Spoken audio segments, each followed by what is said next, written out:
1886 সালের 1 মে শিকাগো শহরের রাস্তায় লাখো শ্রমিকের সমাগম। গোটা শহরে জনস্রোতে সমস্বরে প্রতিধ্বনিত হচ্ছিল একটাই কথা, অধিকার চাই, অধিকার দাও।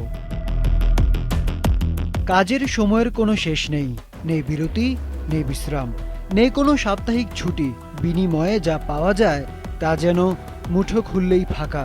যখন দুঃখ দুর্দশার গল্পগুলো শোনার মতো কেউ নেই, তখন তাদের অসন্তোষ বিস্ফোরিত হয়ে ছড়িয়ে পড়ে শিকাগোর রাস্তায়। তীব্র আন্দোলনকে যখন কোনোভাবে দমানো যাচ্ছিল না, হাতে বন্দুক তুলে নিয়ে ওদের ওপর নির্বিচারে গুলি চালায় পুলিশ। রক্তে লাল রাজপথ।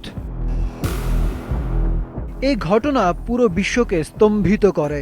যে আমেরিকা সারাক্ষণ সুশীলতার বুলি আওড়ায়, তারাই কেন দরিদ্র শ্রমিকের বুকে গুলি চালালো?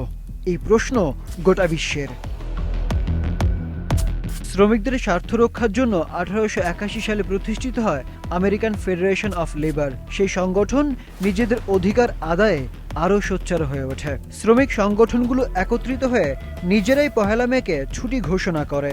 উল্লেখযোগ্য ভূমিকা পালন করে নাইটস অফ লেবার ও সেন্ট্রাল লেবার ইউনিয়নের মতো সংগঠনগুলো। পরিস্থিতি যখন নিয়ন্ত্রণের বাইরে চলে যায়, কর্তারাও নড়ে চড়ে বসে। তবে এখানেই মার্কিন কর্তারা খেলে এক বুদ্ধির চাল। 1894 সালে 1 মেকে বাদ দিয়ে সেপ্টেম্বরের প্রথম সোমবার শ্রমিক দিবসের ছুটি ঘোষণা করে মার্কিন প্রেসিডেন্ট গ্রোভার ক্লিভল্যান্ড, যাতে আর কখনো 1 মেকে পুঁজি করে বড় কোনো আন্দোলন না হয়। এর আগে 1889 সালে প্যারিসে ফরাসি বিপ্লবের 100 বছর পূর্তিতে শিকাগোয় নিহত শ্রমিকদের স্মরণের প্রস্তাব দেয়া হয়।